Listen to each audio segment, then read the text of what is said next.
Good evening, everyone, and welcome to tonight's City of Onkaparinga Council meeting for the 17th of June 2025. We have apologies from Councillor Wilkes, and I'll invite all of our councillors to stand and anyone else who wants to join with us to read tonight's pledge. We recognise this city's considerable natural and cultural heritage, including thousands of years of traditional ownership by Ghana, and the more recent contribution from people either born here or who have migrated here. As we meet together, we build on this heritage by respecting and listening to each other, thinking clearly, being receptive to new ideas, speaking honestly and deciding wisely for the current and future well-being of those we serve. Thanks, everyone. And just a reminder and a welcome to everyone who's in the gallery this evening. You're very welcome here. We do have some rules, however, so no heckling or bad behaviour or anything like that. You'll be asked to leave. I can see from those smiling faces that won't come to pass. And also just to acknowledge that it's the 10th year of the City of Onkaparinga being a welcome refugee zone, given that it's a refugee week this week. So I'm very pleased that you're all here tonight, and do I have someone to move a confirmation of the minutes? Councillor Platten. Happy to move. Thank you very much. Councillor THEMELIOTIS. Need a second. Any questions? Any debate? I'll put the motion. All those in favour? Against? Carried. Thank you very much. The next item of business is the Mayor's report. Councillor Bell. Yes, ma'am. I'd like to move the report. Thank you. And did you wish to speak to the report? I do actually, if I may. I'd like to pay tribute to a CFS volunteer who recently passed away. He's a member of CFS in Kangaroo. I did distribute a sheet to all the members, just highlighting in loving memory of Bob. So I'd like to just reflect a little bit on his life. It's with profound sadness that I acknowledge the passing of a friend and former colleague, Bob Sadler, on the 25th of May this year, aged 80 years. Bob was a volunteer firefighter at the Kangaroo CFS Brigade and spent an honourable 27 years in the brigade. He actually responded to his final call out on the 10th of April. He was one of 40 personnel who responded wearing breathing apparatus at a structure fire in Meadows. In total, Bob gave an outstanding 48 years to CFS in South Australia.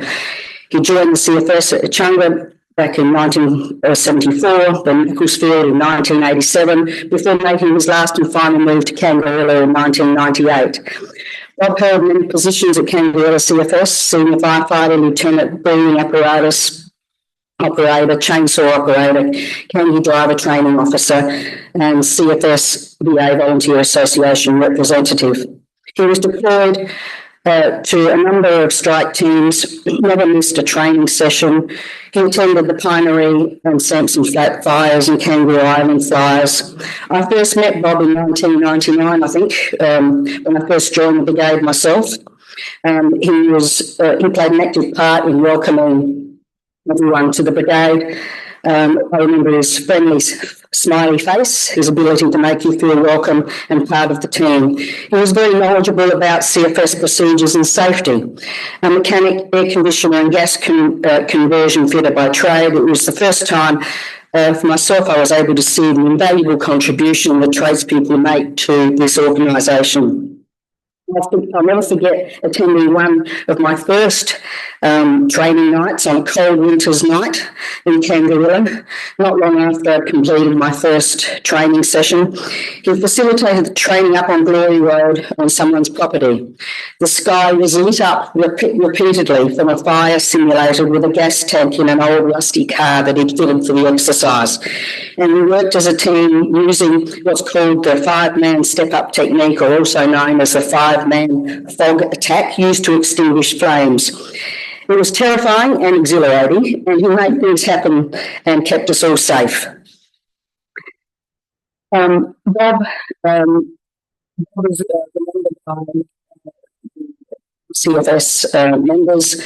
Candy CFS has lost an exceptional leader, a guiding mentor, a cherished friend, leaving an irreplaceable void in their hearts and in the community. Thank you. Thank you. Thank you. And do we have a seconder for this motion? Councillor Eaton? Yes, I'll second it. Nothing. Thank you. Any questions? No. Councillor Yeomans. I was just going to, if I can just talk to a couple of the correspondence talking in relation to Yes, the go ahead. minute silence or Yes. your.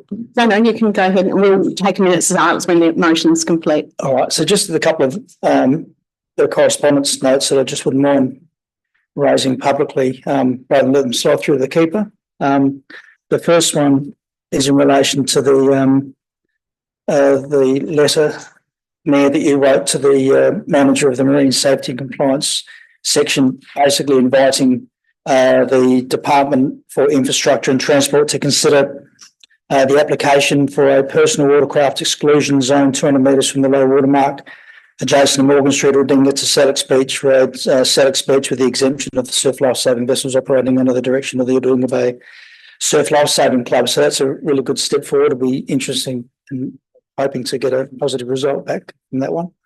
The second piece of correspondence I also wanted to acknowledge was the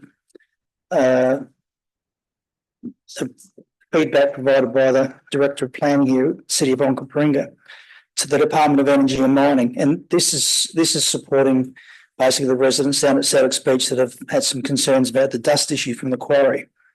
And I guess this just enhances the support that the council have provided by previously writing letters to Professor Sporia, speaking with the Department of Energy and Mining separately, the EPA, and obviously the engagement that Councillor Drew and myself have had with residents. But in particular, some comments in this correspondence talks to, as the urban area has expanded, as have mining operations, there have been greater interface conflict, particularly with dust leaving the mine sites.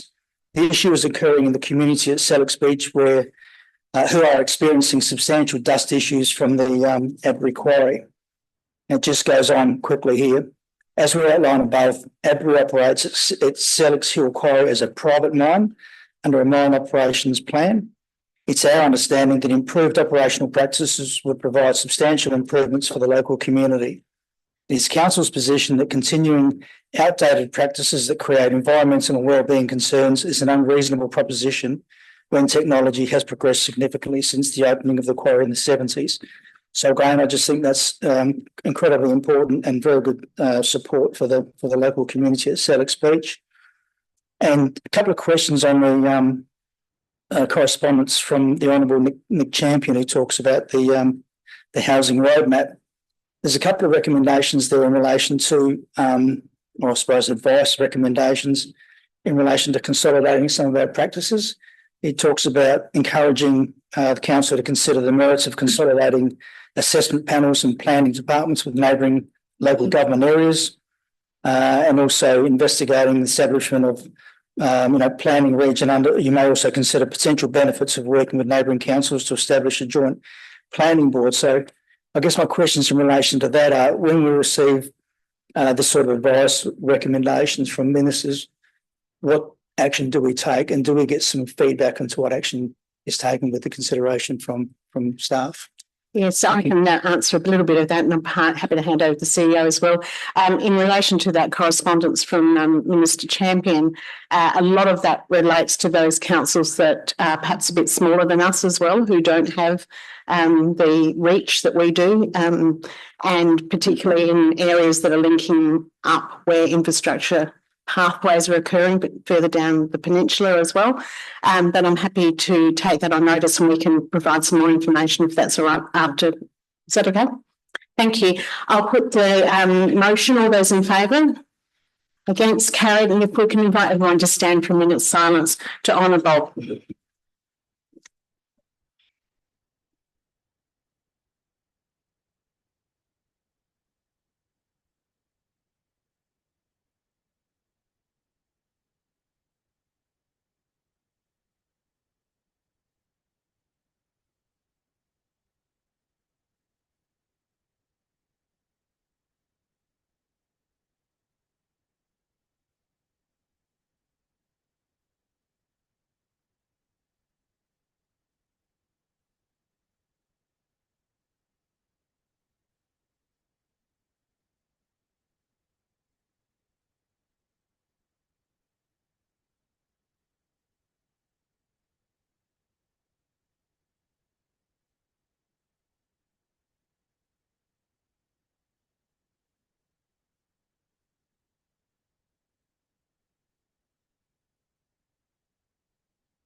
And Councillor Bill, if you'd like to please pass on our condolences to the rest of the CFS as well.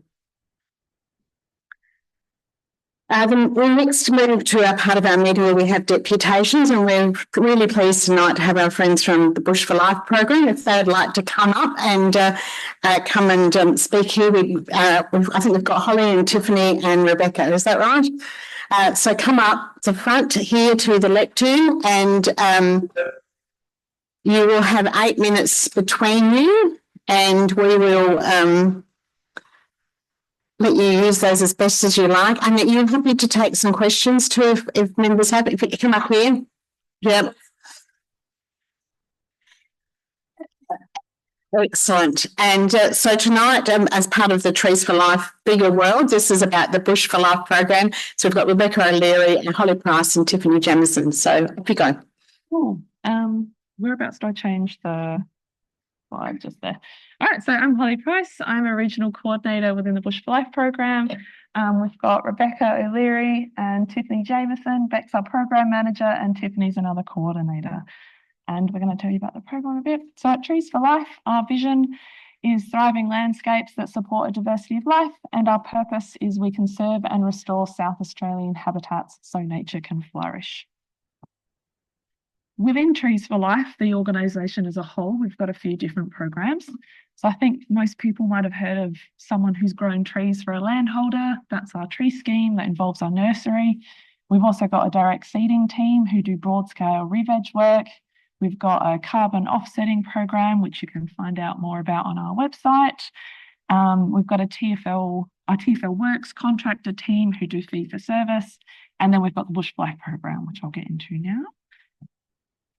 So the Bush for Life program was established in 1994, so we turned 30 last year. Onkaparinga have been a part of that since that time as well, so in 94. We've got sites that date back to that time, which is really cool to have that history. We restore habitat through minimal disturbance bush care, which really means that it's in the name, minimal disturbance, so we disturb the ground and the surrounds as least as possible.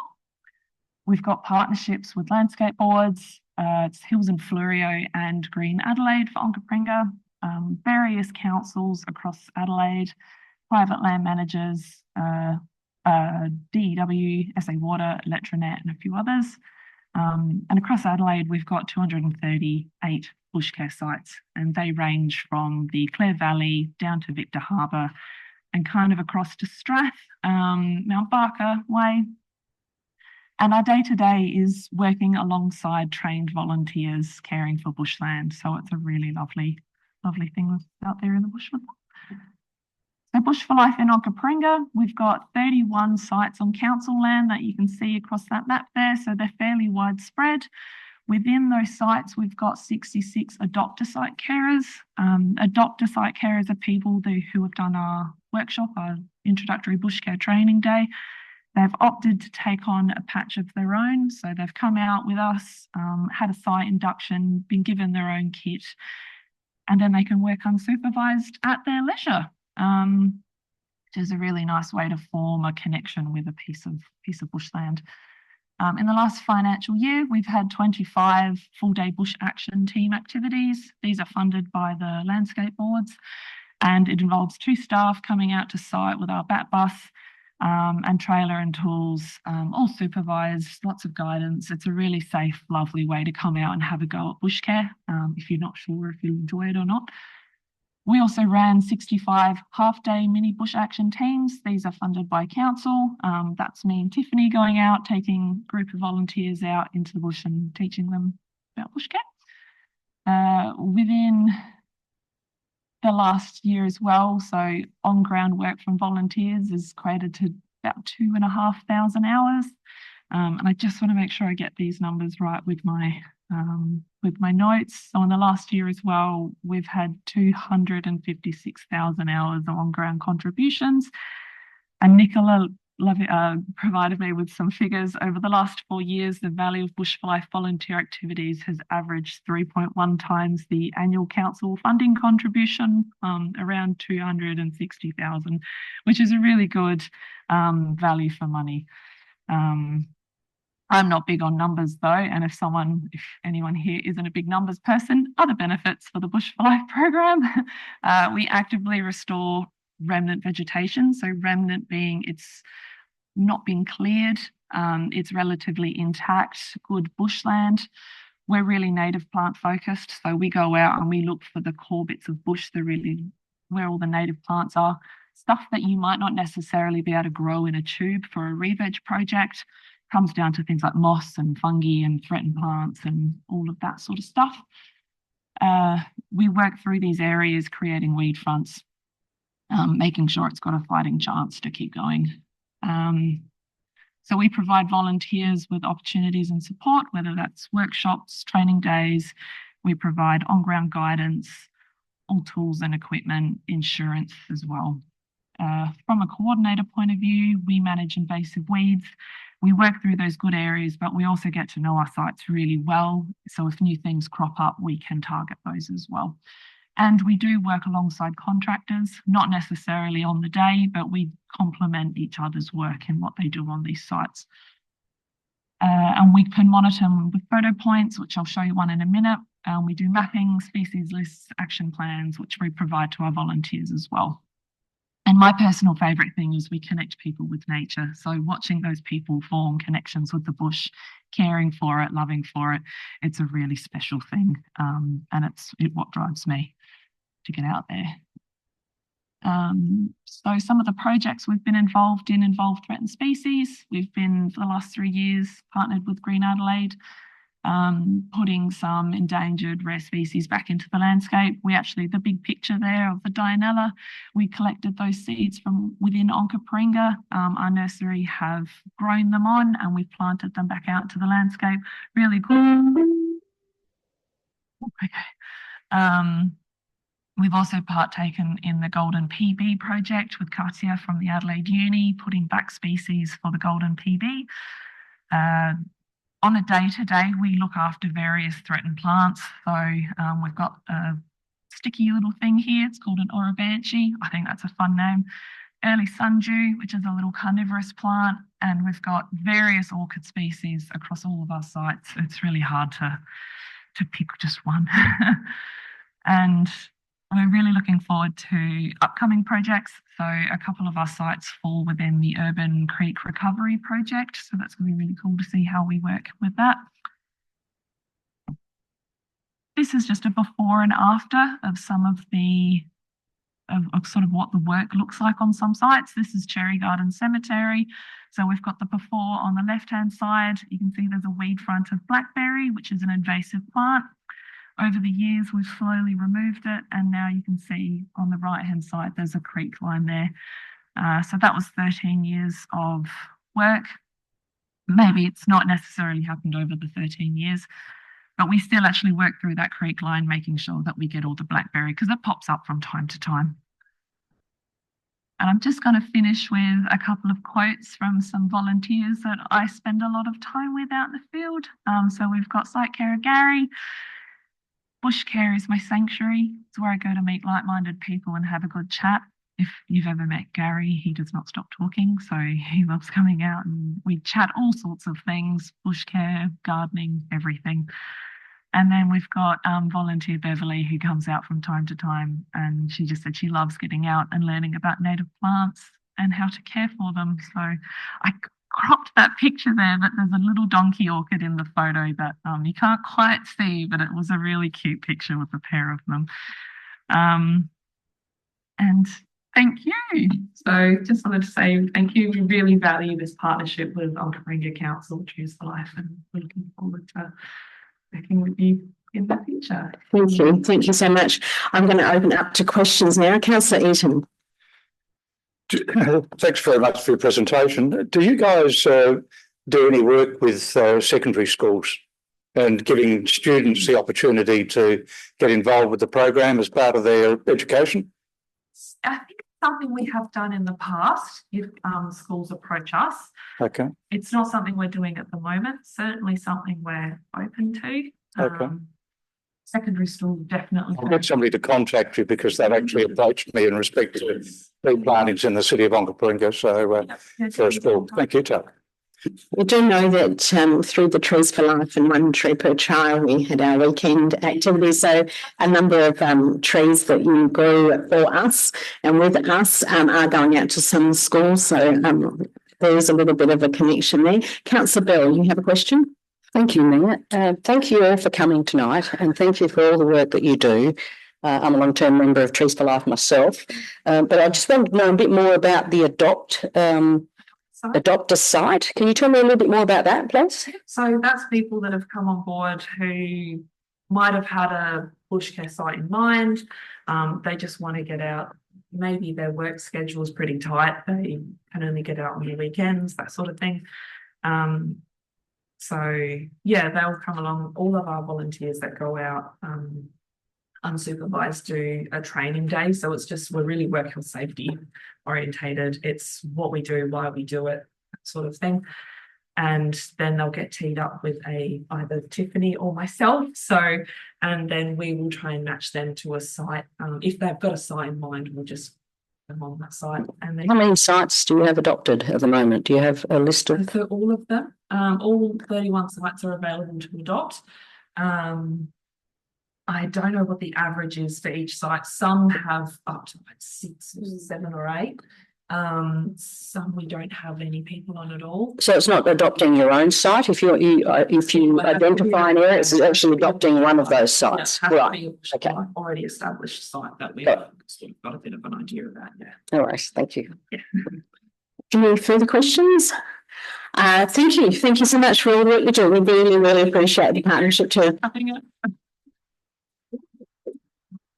And please say hi to your CEO, who I know is on her way elsewhere soon. But thank her for all her service over the last decade.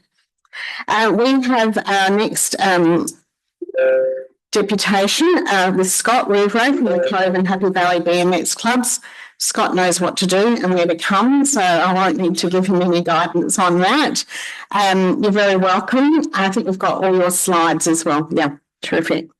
So same drill, 8 minutes, and we'll give you a buzz at the 6-minute mark. Over to you, Scott. Thank you, Mayor.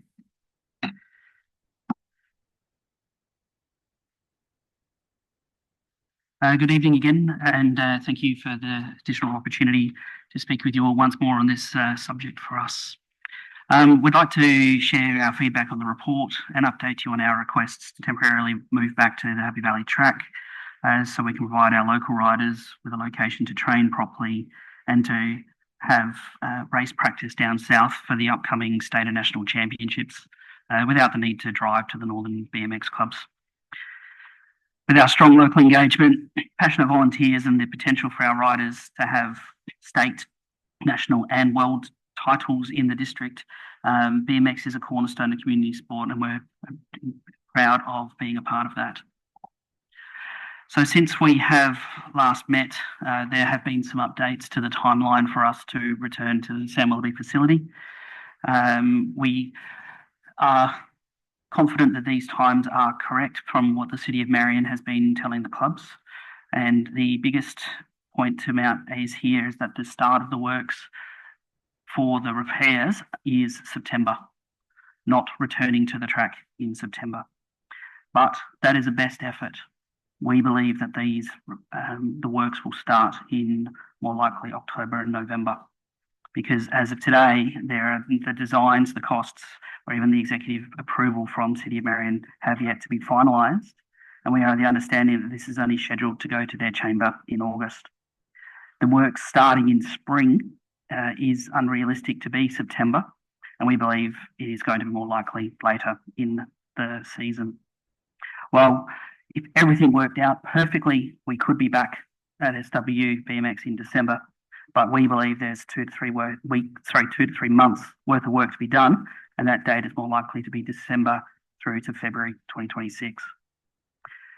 We do use the track at San Willoughby, but we can only partially use it for training, and we cannot hold any events there due to the start gate not being made available because of the damage to the first straight. It is just unsafe to ride on.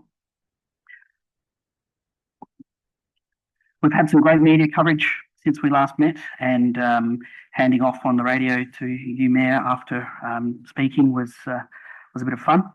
And hearing yourself on radio, just like reviewing the YouTube clip from here, is never great to hear your own voice, but that's the way it is. We did have some good coverage in the Advertiser as well since our last meeting, since I last met with you, that was talking about the challenges that we have at the Sam Willoughby facility. And we did have a great photo of some of our riders that was put into the paper. We know there are multiple outlets going to be contacting us after tonight's meeting, and it's our intentions that our message is simple. It's that we are promoting the sport. We are building community trust and opportunities for our riders in this area. That's what we are after. And of course, we are happy to work on the council with any messaging that needs to be sent through. City of Marion, we are actively working in partnership with them through regular weekly meetings. They keep us informed on progress plans and any emerging issues that they have. These meetings have been extremely positive and productive, and open, transparent conversations and discussions flowing bi-directional. We believe that this approach ensures everyone stays aligned, the concerns are addressed promptly, and we continue moving forwards together in a constructive way. But while we do wish things would happen faster, we know they are tracking. And we have also spoken to state and federal members lately who are supporting us through this process as we go. Oz Cycling, our governing body, and I wish to acknowledge Hayden for coming along tonight from Oz Cycling and supporting us. The track at Happy Valley is certified to practice on at the moment for training purposes. We do only need to make minor modifications to it to make it ready to race. On recommendation 3 in the agenda tonight, and the time frame on page 55, report states 2 weeks for an Oz Cycling inspection of the track. This will take an hour. We also work with Oz Cycling, and we have one of the Oz Cycling representatives here as well, Dennis, who did the certification of the track for training as well, and thank him for his support. The Happy Valley Sports Park obviously is where the track is located, and we have met with the sports park management, with Steve Maguire. And Steve, thank you for your time and for being here tonight as well. We've discussed the football club's calendar for the remainder of the season. In particular, we're making sure that there are no conflicts of the use of the facility. We do have an event that we call a State Series, which was initially scheduled to be on a weekend that the football club did have many home games on. However, with Oz Cycling support, we have been able to move this back a week to where the football club will not be using the oval. And our issue is that this change and this notice required needs to be sent out to all our riders as soon as possible across the state, because some of them need to travel to come for this, and I will cover that off more a little bit later. We don't believe there are any other clashes with the football season or with other use of the sports park for when we do plan to ride. And we will still work with them, the sports park that is, sorry, before releasing our proposed calendar to ensure that's the case. And the sports clubs working together. Very quickly, we have a lot of local support from members of parliament. We have done a survey, and 54.6% of our combined club members live in the city of Onkaparinga. Timing is the essence. That is what I need to stress with you tonight. We need to get riding by the end of July. Our exclusive use, this is our calendar. I'd be more than happy to discuss it further. However, we ask for 2 exclusive uses per week. These are outside of community hours as of now because we need to use the sports lights. The 9 racing calendars, which events there, which you see in green, would require the track on a weekend for approximately 4 hours. The State Series round, which is at this stage scheduled for the 16th and 17th of August, would be a full day event, seeing up to 250 riders attending both days. Our riders do use the track at Sam Willoughby, as we mentioned earlier, but we cannot hold events there or train there until the works are complete. Hence, we need to get back to Happy Valley as soon as possible. Our costs, once again, we are not asking for any money from the councils to do this work. We are ready to go. What I would like to stress is the national, state championships where our riders need practice. This includes needing the start gate. The challenge that we have is that the need of a start gate on a BMX track is akin to having a swimming pool without a starting block, or a diving pool without a diving tower, or a football field without goalposts. Yes, we can still use it, but not to the level that is required for the sport. We are happy to work with the council and staff on those issues. However, we need things to happen fast. Well done. Thank you so much, Scott. I'll just call for questions, but I've got one to kind of kick off, and that is, I think it was on slide 2, that timeline. Yeah. So the top timeline, if we can get back to that, that would be really handy. Thank you. Next one. Yep, there we go. So that top number, those are the City of Marion timelines. Is that right? The whole timeline is both top and bottom. Both timelines. Okay. Yes. So one of the things you commented on was the timing is of the essence, Yes. which you made that point very explicit. So have you got any insight into why it wouldn't be coming to the chamber in the City of Marion until August? No. So I mean, my best guess at this stage is that the track design and the works that still need to be spec'd for the soil remedy works are still being planned. Okay, because it's a City of Marion facility. I'm just a little curious to why they could make that decision much earlier than August, and that would help considerably. Anyway, you didn't have to answer for Marion. I just want to be sure that I understood that. Councillor Jew. Thank you for the deputation. Just one quick question at this stage. Has the state committed to any funding? No. Okay, thanks. Are there any further questions? Okay, I will thank you on. Okay. Okay, we're now moving into that part of the agenda, which is the reports of committees. So items 8.1, which is page 31. Councillor Pritchard. I'd like to move as written. Thank you, Mayor. Do you wish to speak to the motion? I will. Thank you. Go ahead.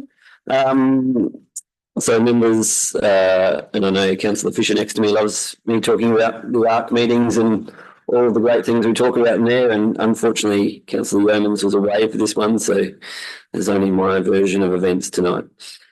As per the minutes, we've had an interim external audit report come in, which is looking favourable. One of the interesting parts that was reviewed through the Audit Risk Committee was the workforce plan, which was the subject of an internal audit.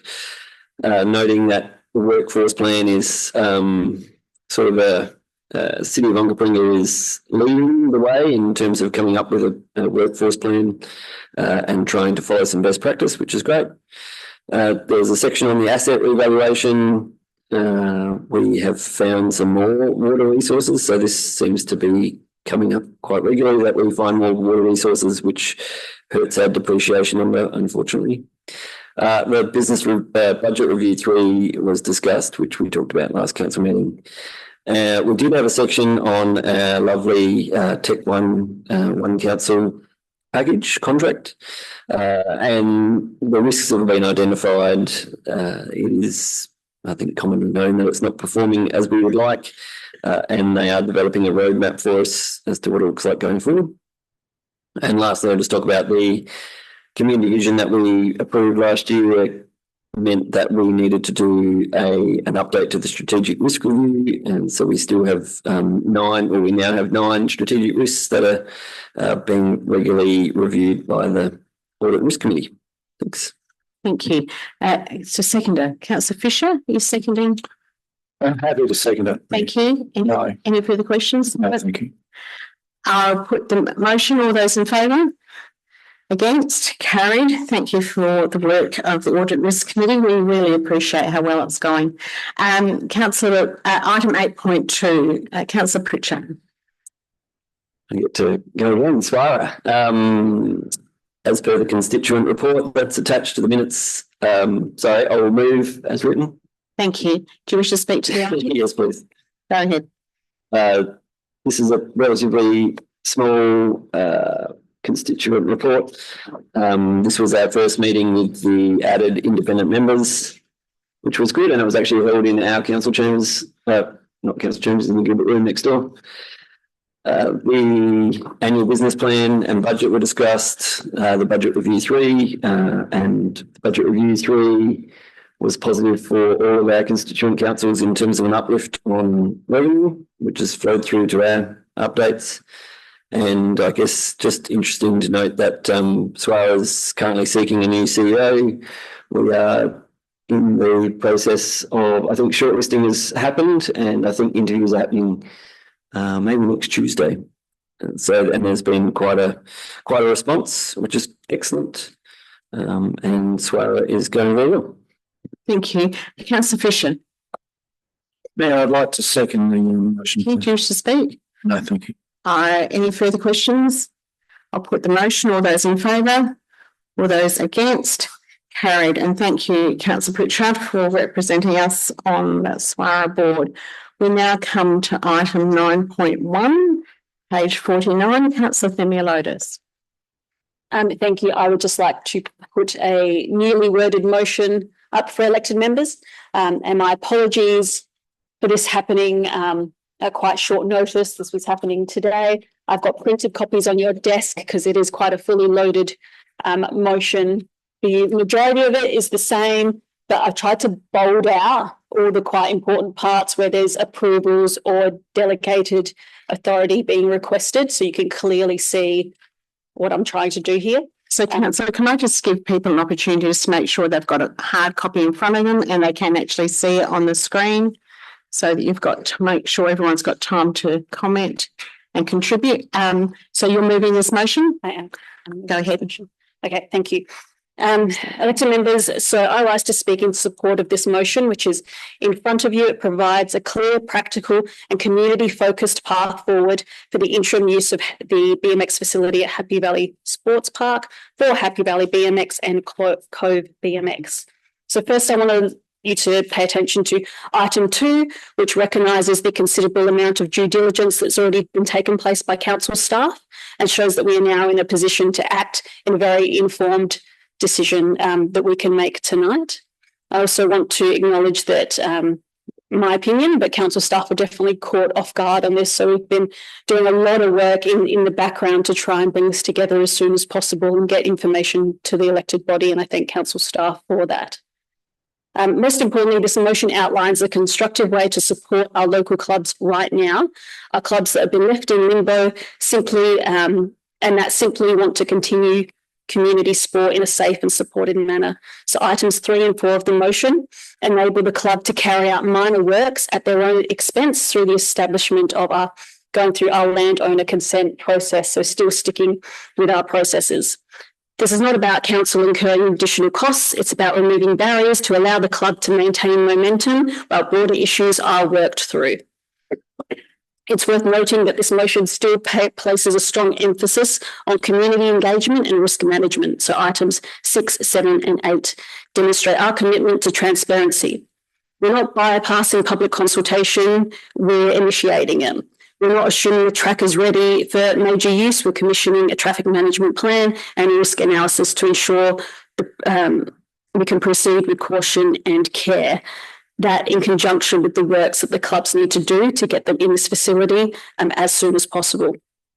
I particularly want to welcome item 5, which sees council to continue its in-kind support to the City of Marion for works at the Sam Willoughby facility. It reflects the reality that this is a shared responsibility and the solutions will require inter-council cooperation. So as our council, we want to see our club get back into our major track back at Sam Willoughby. Finally, item 9 ensures that as a chamber we receive a further report in August, because this will give us an opportunity to review, assess any new information that comes to light and consider final arrangements in a transparent and informed way. So this motion isn't rushing the process, but nor does it stall the process for our clubs. It's measured, it's taking logical steps that are responsive to the needs of our clubs and taking consideration of local residents and is consistent with our responsibilities as council. So I urge my fellow elected members to support this motion so we can move forward with clarity, fairness and a shared commitment to supporting our community sports. Councillor Eaton? Yes, I'll be seconding the motion, and I particularly want people to look at section 7, which gives that delegated authority to the Chief Executive Officer, because if things can be done quicker for events and things like that, it's there. Thank you. Thank you. Councillor Platten, do you want to speak to the motion? If I can ask a question. Go ahead. That'd be great. Page 55, under financial implications, it talks about potential costs, $2,600, but this may be $12,600 depending on whether there's a kitchen upgrade. Is this our cost or is this the club's cost? Can you help us with that one?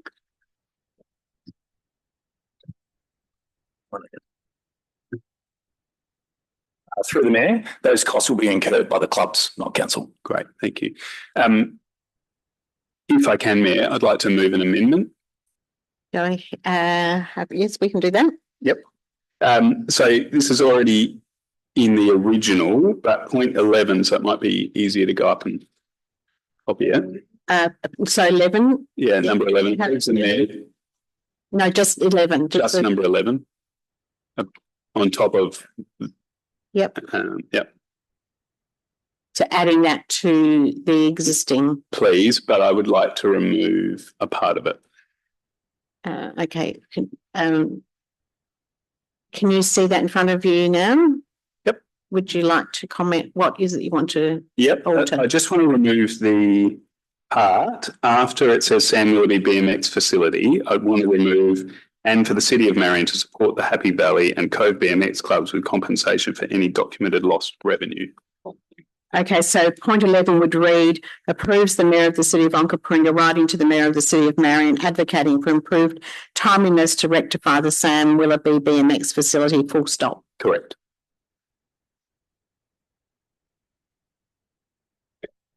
Do you wish to speak to that amendment? Super quick. I think it was raised in the deputation and certainly clarified by the Mayor that there seems to be some delays on the City of Marion's side when it comes to hearing about this in their chamber. I'm not sure what those delays are, but I think it's probably prudent for the Mayor of our city to write to the Mayor of their city to try and speed the process up. Thank you. Do I have a Councillor Drew question or seconding the amendment? I have a question. I might have missed. Did Councillor Platten remove anything from? No, everything was the same, and that was an additional. Okay, thank you. I'm absolutely happy to second that. Okay, go ahead. Do you wish to speak to it? I just have two questions. Go ahead. One is how. I just wondered, how is this any different to the current situation Marion's in? If we're receiving a report in August that's going to bring all the information together, which is essentially what's happening for Marion in August, is it that through this motion that we're allowing the BMX clubs to scope their work and start doing their work, and therefore that's maybe not what's happening at Marion? I hope that makes sense. Don't know if we can speak for Marion, but I'll just see if there's somebody who can answer that question. Excuse me, through the Mayor, I think they're almost independent. So our reading of it is that there are actions that we've identified that need to happen in order to make Happy Valley available. And as the Mayor rightly said, we can't influence the process independently with what the City of Marion is doing currently. So this is saying to us that work can begin to take place and the assessment will then come back to the chamber in a report that will make bigger decisions if needed. But in the meantime, the CE can make decisions up until, okay, thank you. Correct. That's the intent. I'll just check with the mover, but that's my understanding of the intent of that motion. Yes. Yeah, thank you. So it's a lot for my poor brain. No, that's fine. It's fine that we are all clear so that we all know what you're deciding. Thank you. And then my final question is in relation to the Sam Willoughby investment that may need to occur through the fix up of the facility. Are there conversations already happening, or is there anything happening?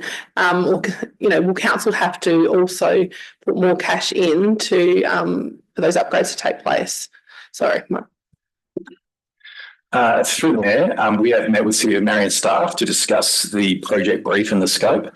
At this stage, no commitment from a City of Onkaparinga perspective for any financials has been discussed, and it's not currently on the agenda from our perspective.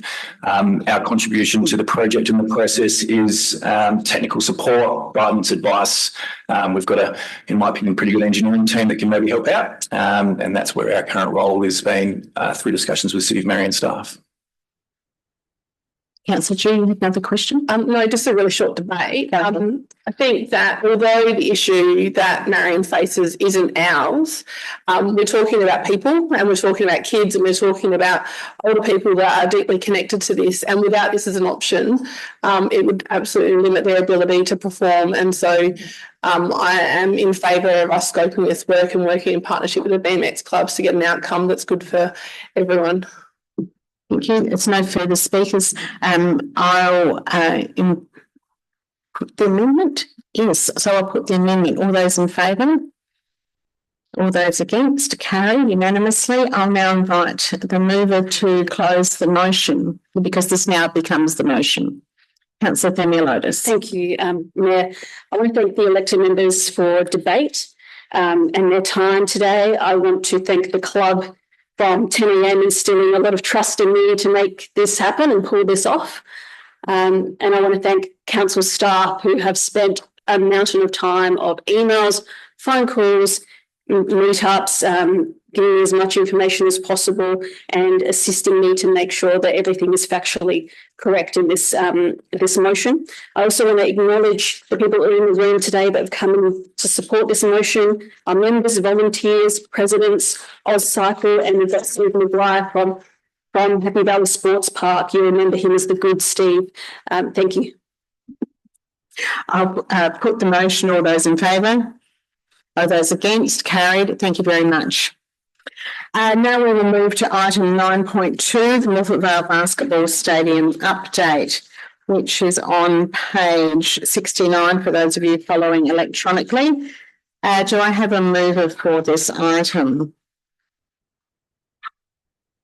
Councillor Fisher. Yes, Mayor, I move that we accept the report.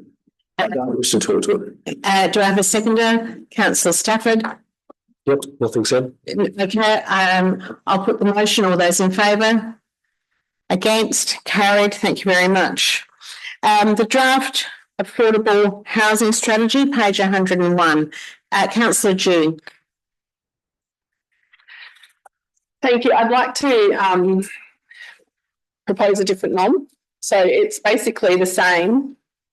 However, it says that actually, I'll just read out what I've got. It's only one sentence. So that council approved the affordable housing strategy, the draft affordable, sure, 2025 to 28. Noting further engagements will occur as outlined in the action plan. Thank you. As outlined in the action plan. Go ahead. Sure. To debate? Yeah, please. Go ahead. So we heard from our residents through the community plan process that housing was one of the top 3 issues. We heard through Council's Affordable Onkaparinga process that housing accessibility was vital. And I hear from residents, I'm sure like you, that housing is important, adequate housing is important, and a connection to place just about on the weekly. We've listened, we've heard, and now we take action. As we arrived at council, when I arrived at council, I felt that there was a lack of clarity in relation to council's role.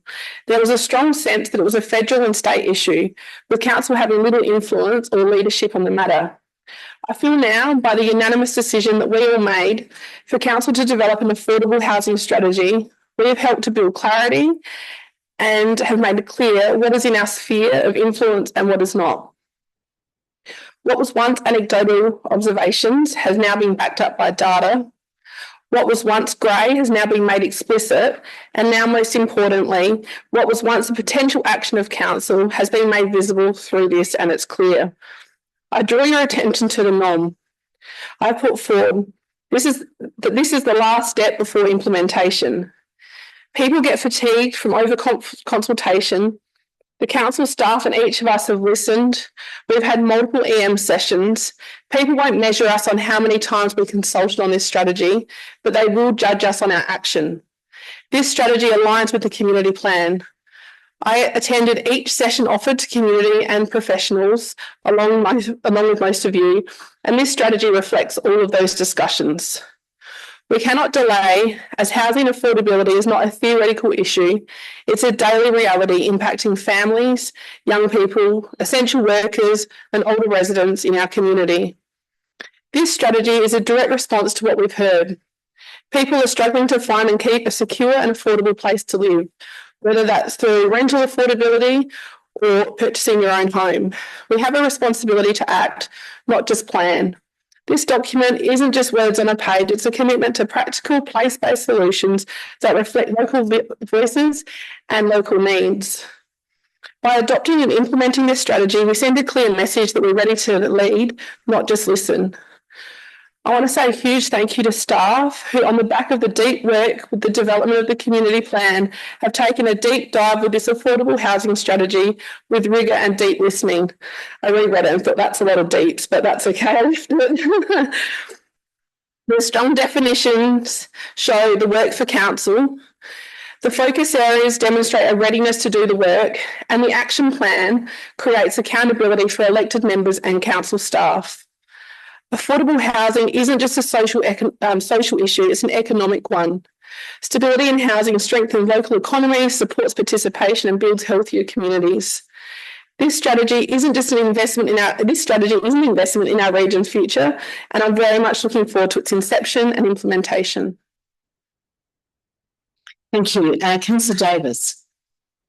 I'm happy to second the motion. Do you wish to speak? Councillor Bill.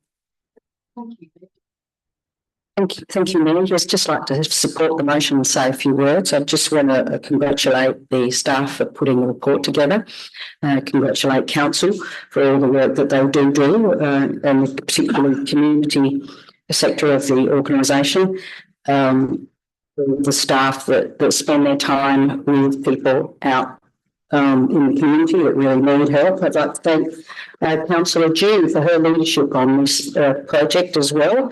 It's really important as the closest government to community, we're best placed to advocate for our community. We can't do things directly about housing, but we can do something. And I think this is a really good example of what we can do. It's an important social determinant of health, makes a difference to people's lives. So well done. Thank you. I know there are just a couple of little tiny updates as well, so I'll just pass over to staff so that we've got that in the record as well. Through the way, yes, there are another number of updates as a result of some informal questions. Hopefully you have a hard copy of those in your folder. If not, we'll make sure that they're circulated later. Thank you. Councillor Yeomans. It's just a question, if I can. I'll support Councillor Jew's going with this. It's I think it's important we just sort of move forward with it. We're talking about local, we're talking about the roles and responsibilities are clearly defined in the housing strategy. I think that's really, really important that we've done that. My question relates to the only concern I have in relation to one of those roles, the council, is we talk about the owner custodian, plan for and manage council-owned or managed facilities. What would we be talking about there? Through the Mayor, that would be facilities that might make part of a livable community. So it might be or libraries or different other council assets in the area that we're talking about specifically within our role. So things like libraries, community centres, other assets that build into the livability experience of the housing result. just didn't want to commit to building our own houses and units and managing those. Thank you.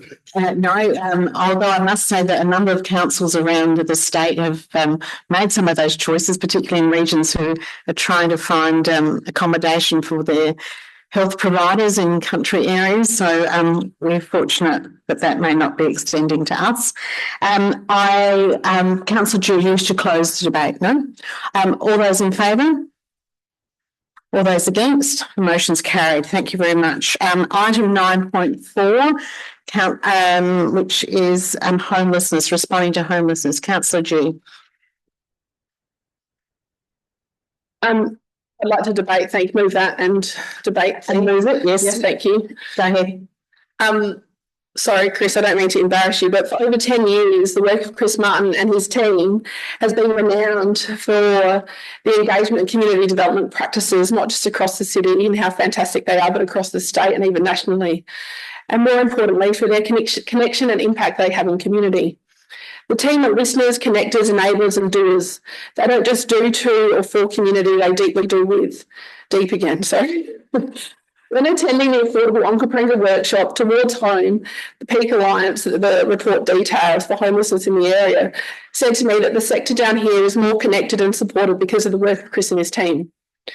The data in relation to homelessness throughout the report may be confronting, but would bring nothing new to the team as they're deeply connected to agencies and organisations and are really the ears and the eyes for the organisation.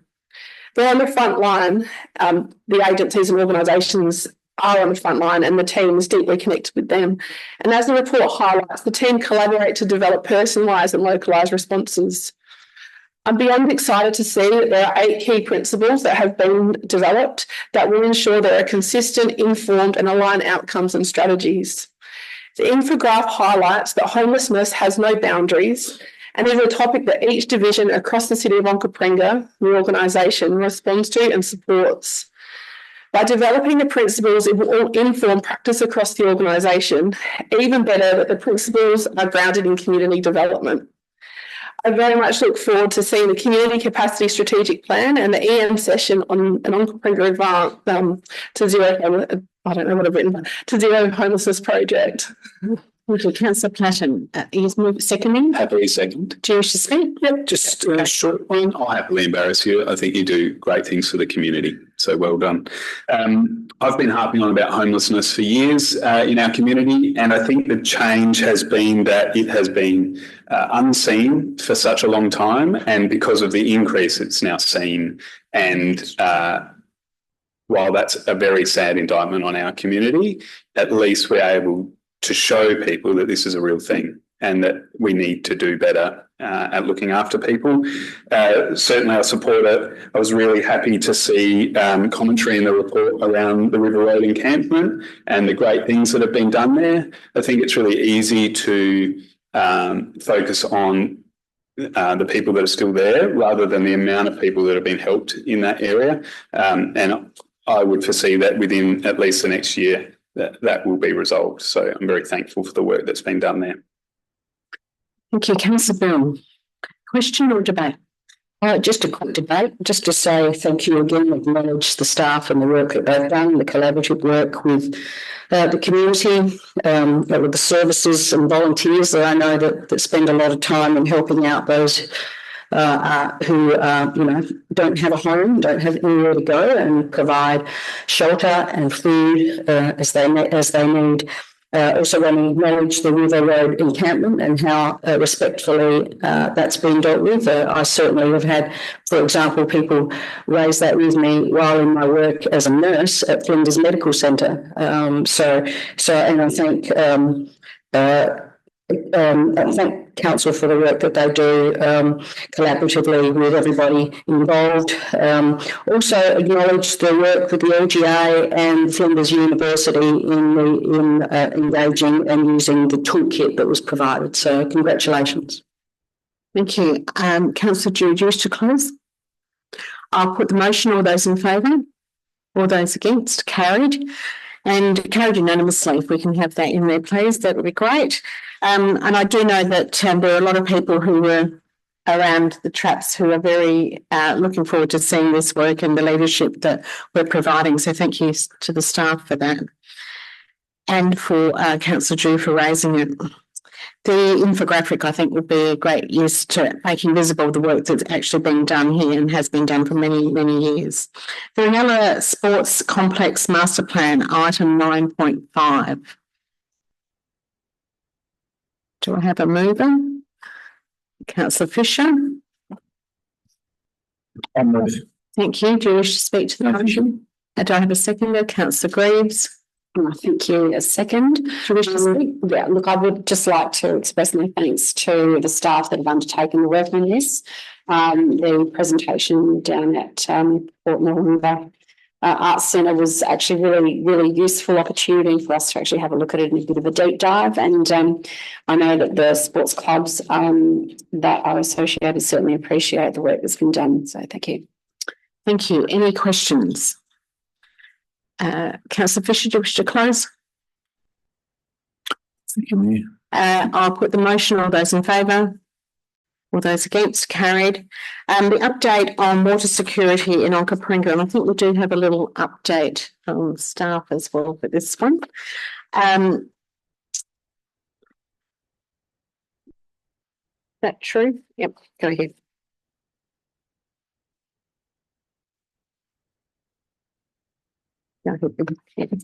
Now, a few updates to the water report before you. We have received a response from the LGA to the letter that the Mayor sent, and that will be tabled in her report next month. And the content of that is keep up the good work and let's do more together. What can we do together? And I only received that in the last 24 hours. Councillor Bell. Thank you, Mayor. I'd like to move the motion and also speak to it briefly, if I may. I just want to acknowledge the report and thank the staff for all that they've done. Certainly, back in February, way back in February, if some of you remember, we had a bit of a crisis with the Koala Rescue Centre, and council responded to that. And I want to acknowledge the response that they provided, because it certainly helped to save a lot of koalas and keep them safe.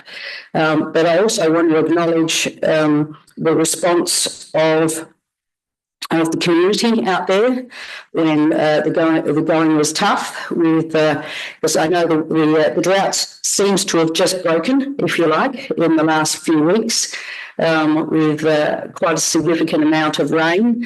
Certainly in my community in Kangaroo opened up its doors, and the football club provided showers for the local residents. And to date, I understand that only 2 or 3 weeks ago, people were still using it on a Tuesday and Thursday night to come and shower. And I understand just over 100 people did use the facility. So I know it did come in very handy to some friends of mine, some neighbours, and they would go there together as a family, and they had the showers timed for 3 minutes, and they did what they could to save as much water as they could. They and myself are one of the 700 plus that obviously don't have a connection to mains water. I myself, during that time, up until very recently, was certainly going to my parents' place in VALE to do the washing of my clothes. So we were trying to conserve as much as possible. Everyone was in a different, obviously, situation. Farmers, primary producers are still struggling out there, and we know that, and we just got to keep advocating for them. So thank you. Thank you. Councillor Pritchard. Question? A second. Can you just have a question? Can you? Is the Honourable Minister Susan Close also responsible for SA Water? And that's question one. And question one, well, SA Water now comes under the Minister for Champion. I was just looking at the letters we've written and wondering whether we would like to write a letter to see if SA Water are planning to extend any of their mains network around this area to potentially help this situation in the future. So is this an amendment you'd like? Sure. You'd like to put on notice for another day? Can you give me some guidance about what your hope is here? An amendment. So the amendment is that the council notes the agenda, and I'll just make some suggestions and you see if I'm reading your brain correctly. That notes the report and that the mayor writes to the minister responsible for SA Water for advice on how they may consider extending the network. Yep. Is that accurate? Yes. Okay. Thank you. Do you want to speak to your motion, your amendment? You want to speak to your amendment first and then we can second it? Point of order. I think I got the order wrong by seconding it first. Oh, yes. So I can't move that amendment. Okay. I do believe that there is somebody who is willing to move the amendment. Was that Councillor Platten? Yes, I'm more than happy to move my amendment. Thank you. Thank you, Councillor Platten. I really appreciate the level of cooperation in this contested environment as well. So that's wonderful. Would you like to speak to the amendment, Councillor Platten? Could you press your button, please? Thank you. Yes, just to say that I think that this is a really important thing to do. It's all well and good to plan for new housing developments, but are we planning for future when it comes to services? So I think it would be prudent to do so. Thank you. And do we have a seconder for that amendment? Councillor Fisher? I'd like to second. Thank you very much. You wish to speak to that? Thank you. Councillor G. Only something extremely quick, but I wanted to thank staff for the work that they've done, and even the pre-work that Ines did to help come up with this, the NOM to begin with.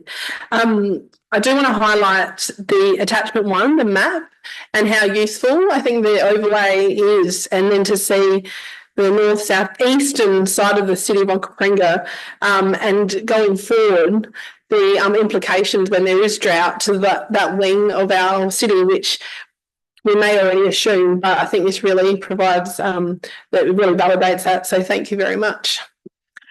Do you wish to speak to that? Through the Mayor, a quick response to that. Full credit to our amazing spatial team who put the map together in record time.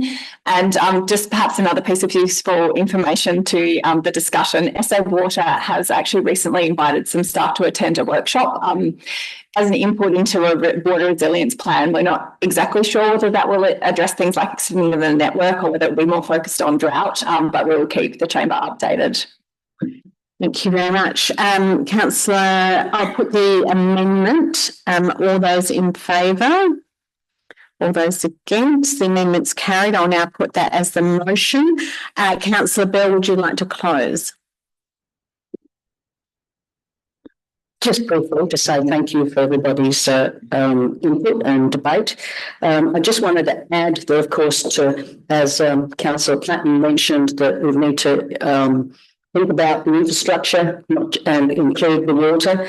Kangaroo Estate is a good example of that, being a small estate where there's not much room for water tanks and there's no mains water. But also we need to think about the long-term effects on farmers that I mentioned earlier. And those farmers are not necessarily just in the way north and way south of the region. They're actually really close to some of our cities, so Kangaroo in particular, where I had a farmer ring me and highlight that they spent over $250,000 just in hay. So, you know, the drought issue and lack of water is impacting on their ability to even obviously access feed for their animals. And as a consequence of that, they've had to reduce their herd from 300 to 50. So it's within our region, within our council, that it's affecting our community, not just those in other areas. Thank you. Thank you. I'll now put the motion. All those in favour? All those against? Carried unanimously. Thank you for all your teamwork there. Item 9.7, which is the draft submission on the draft community engagement charter. Councillor Fisher. I'll move as written. Thank you. Thank you. Councillor June. I'll second, please, and I just want to debate super quick. Okay, go ahead. So I understand, I really appreciate the letter that was written, and I understand the LGA's intention, and the government's intention is to ensure that engagement is taking place. However, I feel like, as outlined in the letter, a set of guiding principles will be better suited as it creates provocation to councils across the state to develop bespoke techniques and strategies for their community, because we know our staff know our communities best and know what works. So prescribing engagement, I'm sure we all here have examples of when that hasn't worked. And one more recent for Councillor Yeomans and I is the wave pool, where it actually shut out community from participating and having a say as that was prescribed. And the concern for people and residents in particular that felt not heard and not listened to has continued to impact the outcomes for that project going forward. I don't feel overly inspired by the existing charter, and think that we move far beyond ways of working with communities now, and would love to see the work and the letter adopted so that it really inspires our local government sector, which we know do great work already. And we need a charter that reflects that and the possibilities within that. Thank you. Councillor Fisher, do you wish to close? Oh, sorry, Councillor Pritchard. I just wanted to debate quickly just to say I support the letter going back, and I think it's a positive that the local government is looking at the community engagement. So I think that should be applauded, and hopefully we can get a better outcome. Thank you. Councillor Fisher, did you wish to, sorry, Councillor Yeomans, you're all fast off the button. There we go. Councillor Yeomans. I need to be too fast to beat Councillor Fisher. On page 296, there's a point that's made in relation to public meetings, and we've got a graph there where we've really had not many attendees there. I'm just wondering, and I agree with what you're saying, I'm just wondering whether it might be worth capturing some extra data there that might relate to the number of hours or the time it takes for staff to prepare some of those presentations, because I'm sure they're not 5-minute jobs, and at what costs, even if it was just a bit of an average. And as a result of that, you're not getting anybody attending that meetings. That might actually perhaps bolster that argument a little bit. Yeah, thank you. That's good report. Thank you. Thank you. I'll just let the staff take that on board as a bit of extra feedback. Thank you very much. I'll now ask Councillor Fisher if he wishes to close. Thank you, Mayor. I'd just say shortly, thank you for all the work of council, staff, and the support of elected members, and urge you to vote for this recommendation. Thank you. I'll put the motion. All those in favour? All those against? Carried. I look forward to that too. We now come to item 9.8, page 307, an electronic copy. Councillor Platten. Thank you, Mayor. I would like to move, if I can, B. B, so we'll just get rid of A and C. And we can, thank you very much. And do you wish to speak to that? Just to say that this follows on what we did from last year. It seemed to work quite well, and I was quite happy with it. So, thank you, Councillor Pritchard. Do you wish to speak? Happy to second this motion. And do you wish to speak to it? I do. I support this one. I was looking at if the CPI is applied, then I think the average household increase should be $49, and I think this one provides the most people that are going to be in the bracket that's closest to the CPI increase. Yes, thank you. We haven't yet passed the budget, so but I do appreciate yes, I know, I do appreciate the prophecy though. That's very encouraging. Councillor Fisher. Yeah, debate. I also for the motion, acknowledging the fact that the budget hasn't been finalised yet, but also acknowledging the significant amount of background work that's been undertaken, and certainly as elected members we've been exposed to that. So it's not simply just approving the recommendation as written. It's the background is that there's been significant work in in the background to support this decision. Thank you. Councillor Yeomans, question or debate? Just the debate. Councillor Plan beat me to the buzzer. I was going to ask for Model 3. Model 3 shows where, if you're looking at the page, I'm looking at the graph on page 312, Model 3 provides for 93.4% of the ratepayers will have an increase of less than $100 as opposed to 86%, which is the proposed model here in the Model 2. Looking at that graph too, there's if it was Model 3, less ratepayers would be paying between $100 and $150 increase as well.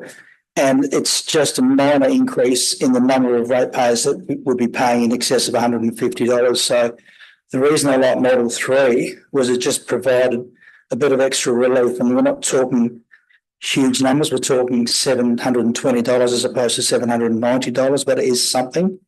And I think it's the communication and also it's the spirit of council if we can perhaps relieve people that are less fortunate with that extra cost.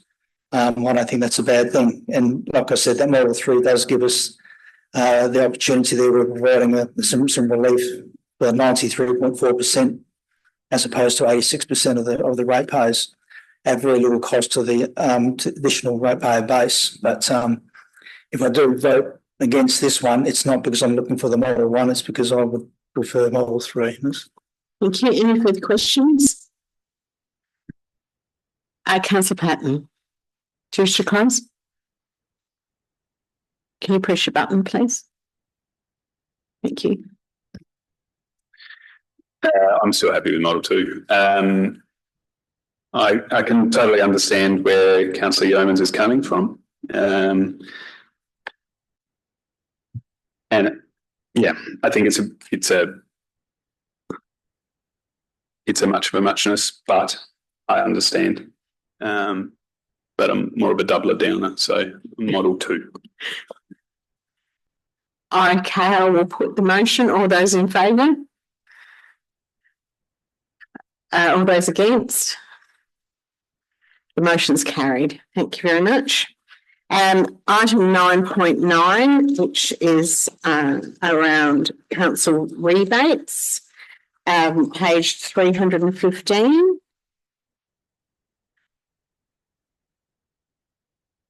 Councillor Pritchard.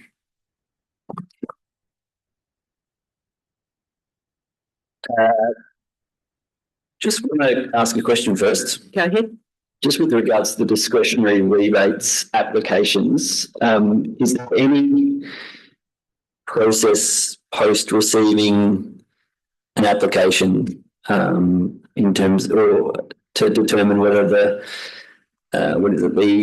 benefit or service to the community is defined, or if there's any vetoing or of the request? So this is post. So there's an application. Yeah. So when we receive an application, Yes. How do we process the application? Does someone want to try to have a go at that? Thank you. Through the Mayor, so we review the application and we, if they don't provide enough detail that we're satisfied, we'll ask them to provide more detail. But that's about it. Just in terms of the motion, I'd just like to move one.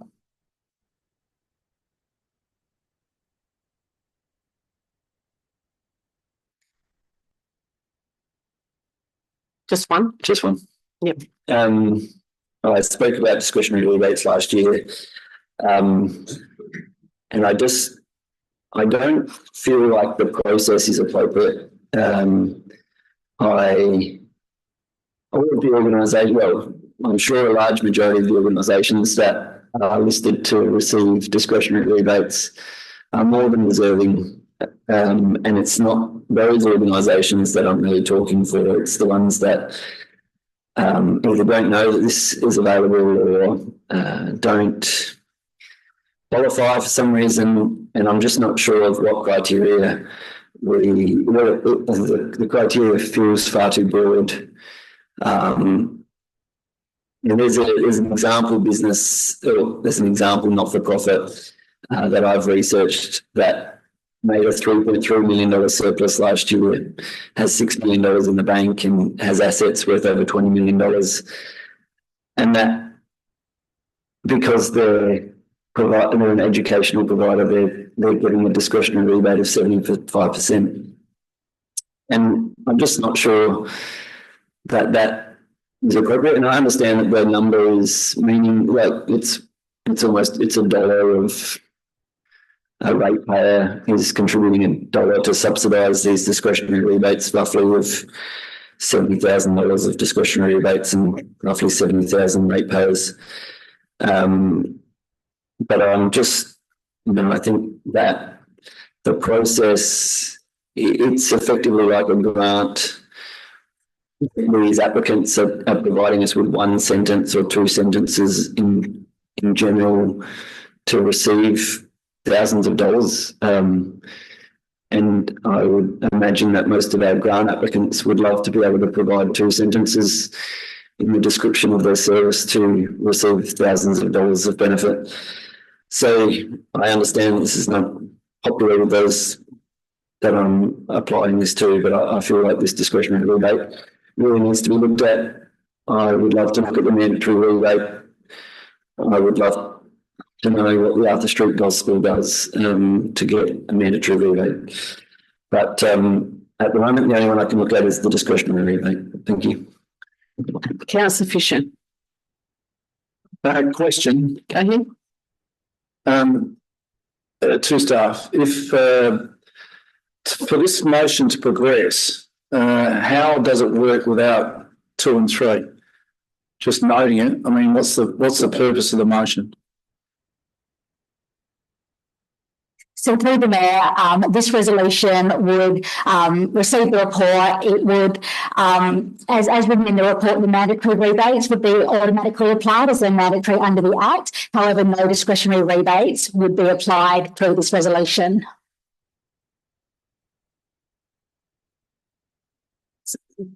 Councillor Fisher, answer your question, yeah?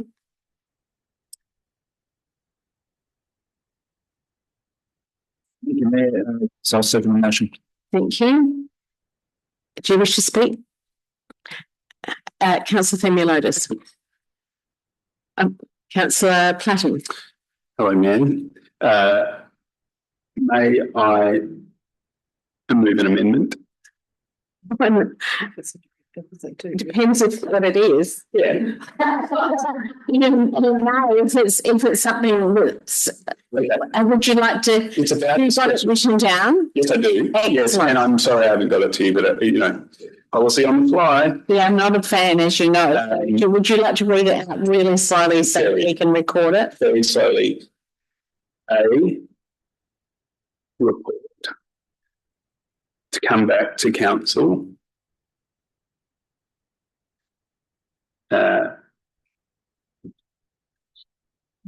Discretionary. Regarding discretionary rebates.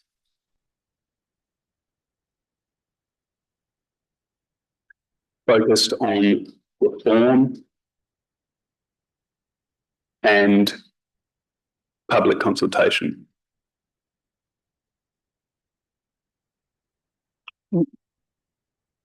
When you say focus, do you mean, so you'd like the report to consider the scope or the breadth or the depth? Depth going to be good tonight. I have discretionary rebates. Consider what we currently do and how that might be.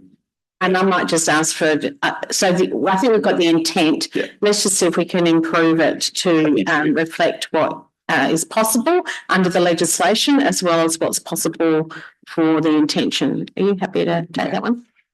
Through the Mayor, elected members, obviously this is a decision that the council can make. What I would flag is that the amendment that Councillor Platten has put forward, in terms of the timing, we need to resolve this for this upcoming budget. So if you were looking to do a report back to council, it would be for this subsequent budget cycle, just because of the timing of where the current scheduled budget report is, which is the 1st of July. So this is for the upcoming budget. But if you wanted to do that, we would have to do it in terms of timing for the subsequent budget cycle. So for the 26-27.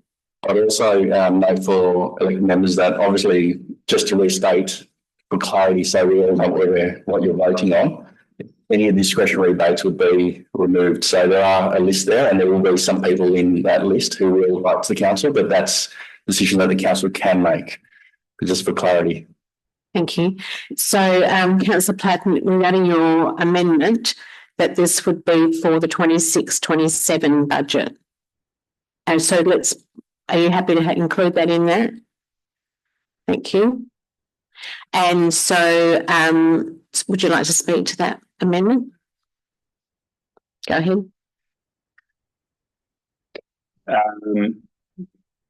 Councillors, we've often made some pretty hard decisions in this chamber regarding budgetary measures. This one in particular has been on my mind for a number of years. Last year, infamously, I accidentally passed it without the discretionary rebates, and that led me to think a lot harder about what that means. It's a funny thing. There are a lot of people on that list, as Councillor Pritchard's already mentioned, that are absolutely deserving of a rebate. And I guess in this form, I'm going to take that away from them for a year. But there are also some on there that I would not consider that I personally would want to give a rebate to. And I think that it's probably fair to ask for a review. And it's a tough one because we don't have the ability to do it in a very fast manner, and it would take until the next financial year to see what that would look like. I understand that, but I fully support a review and a reform of discretionary rebates in the way they stand now. Thank you. Councillor June. I've got a few questions, please. I just wanted to ask the CEO, you mentioned before, now it's absolutely gone. I'll ask that question in a second. Do you need not-for-profit or charity status to be discretionary? I would assume not. Through the Mayor, no, you don't. It is not legislated that you need that status. That is a decision of council. And so the education, like the mandatory rebate, are education facilities, yet there's also education facilities in the discretionary rebate, if I'm reading that correctly. So through the Mayor, the Adelaide Training and Employment Centre is an education facility as well as an employment facility, and I believe that discretionary rebate was approved by council about 2 years ago. It doesn't apply for mandatory rebate status, but there was at the time rationale for receiving a discretionary rebate. Sure, but I'm sort of thinking about Brentwood Drive Kindergarten. There was School of Nativity Primary School, why they don't appear within the education rebate, which is mandatory, versus discretionary? Or is that, if we're getting too in the weeds, that's fine. Probably more what... Did you want to comment on that? Yeah. So through the Mayor, what we understand is those that are in the discretionary rebate are under the status of for-profit organisations as opposed to public education facilities. Okay. And can a decision be made within the channel? No, that's probably not great. I also wondered, so it highlights here that there was an internal review done around the discretionary rebates. And I just wondered what that found. So through the Mayor, in October last year, we put forward our rate rebate policy for Chamber's endorsement, which noted that we would be seeking applications from our discretionary rebate holders following feedback from last budget cycle and presenting those applications with the report to Council, unlike in previous years. The review that was conducted by staff was to review that information had been disclosed regarding the continuing eligibility of their ability to receive a discretionary rebate, and then that information presented back to Council for their decision. And can Council make a decision tonight to proceed, but notify each of these people that we'll be going through a review of the process and potentially next year they will be ineligible or we won't be honouring any of these? They need to reapply with a stricter criteria or something. I might answer that. I think that's the intent of the second part of Councillor Platon's motion. Yeah, okay. Did you have any further questions? I don't think. I'm noting we don't yet have a second count for this amendment, but I'll take further questions. Councillor Greaves? No, I don't have a question. I wanted to move a further amendment if this one was. Councillor Yeomans, if you've got a question. I was going to make another amendment too. If this doesn't have a seconder, this amendment will lapse. This amendment has now lapsed. I will now come to Councillor Greaves. Thank you, Mayor. I'd also like to, I would like to move an amendment. Thank you. And that amendment is the original recommendations as per the agenda. Sorry, I've just got to scoot down to the page. Hang on. So I'm just checking. So 1, 2 and 3. 1, 2 and 3 with a new 4. Well, it's let me just check. I'm just getting some advice. Why is the direct opposite if we've already got was one, so we're adding to it? Because that one motion is like yeah, it's now to give them. How is it direct opposite? Isn't that? That's not just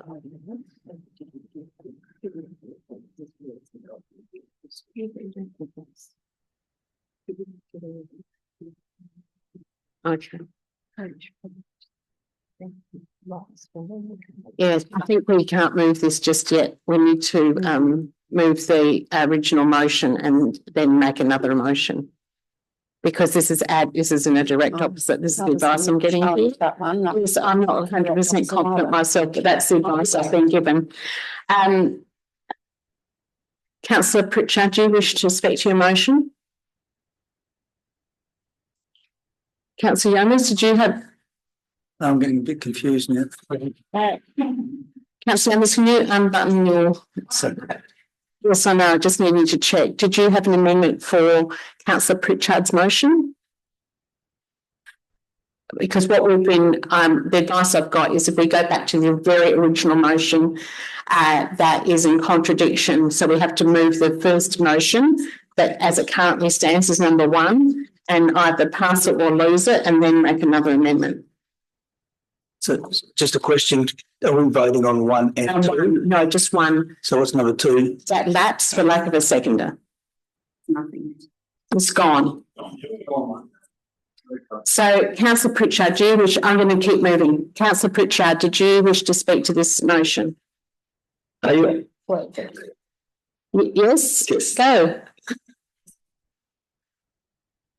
Obviously this is, it's not a fun decision to be faced with. We did have part of this conversation last year with regards to discretionary rebates and what they might look like for this year. I'm certainly not standing here feeling great about this motion and if it is supported, but I think the greater point is that it's not consistent across all organisations, and it's not transparent in the same way that grant applications are, and there's nothing to stop these organisations applying for our grants that are being re-released to the same sort of quantum of value of this rate rebate. But I think it's a better system ultimately because it's more transparent and more consistent. Thanks. Thank you. I'll put the motion, which is that the agenda report titled Council Rebate 25-26 be received and noted. All those in favour? All those against? The motion is lost. I will now speak to Councillor Greaves. Thank you, Mayor. Yes, I'd like to move the original recommendation in the report 1, 2 and 3 with an additional number 4 along the lines of that a report come back to council regarding the process of administering the discretionary rebates with a view to reviewing the policy for the 26-27 budget.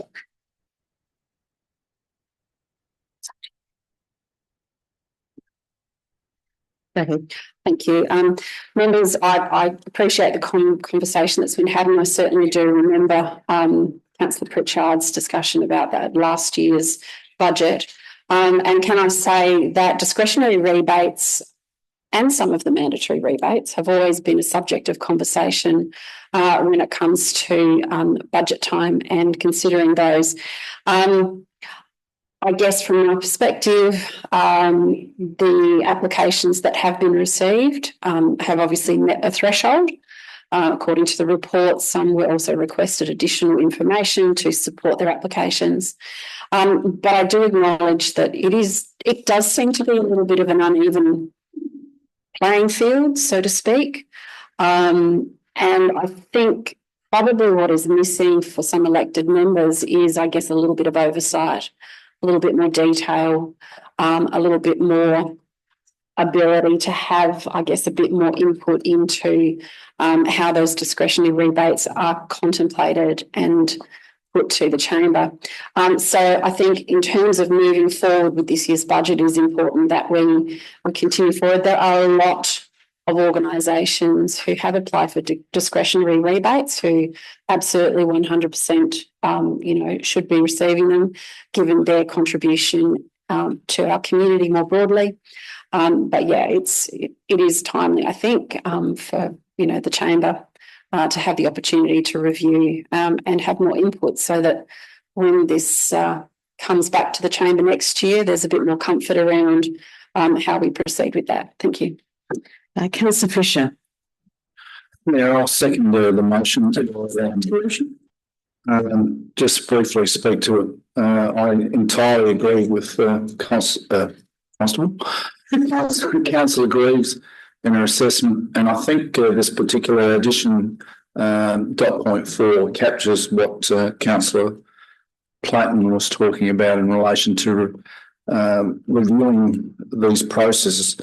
Well, the way I see it, these are operational decisions, and certainly the chamber has an opinion, but I think with more information provided, we can understand the decision-making processes that go on with allocating the exemptions, if you like, for want of a better word. Thank you. Thank you, Councillor Yeomans. Yeah, just a quick debate. I mean, I do also support this. I think it avoids us, as Councillor Patton mentioned, policy on the run.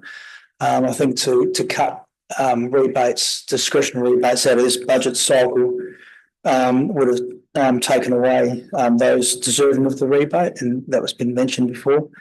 So I think with this one, it just gives that 12-month period where the rebates will be applied, the discretionary rebates will be applied, but in the knowledge that we will have more information when we can make those decisions based on the report that comes back.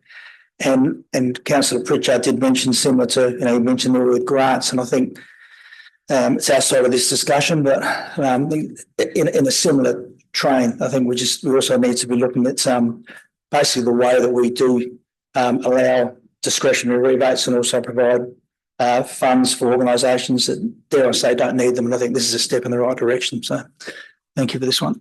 Thank you. Councillor Greaves, do you wish to close? I'll put the motion. All those in favour? All those against? The motion is carried. Thank you, everyone. Item 9.10, Local Heritage Code Amendment, page 423. Councillor Bell. Thank you, Mayor. I'd like to ask a couple of questions, if I may, to start with. Go ahead, please.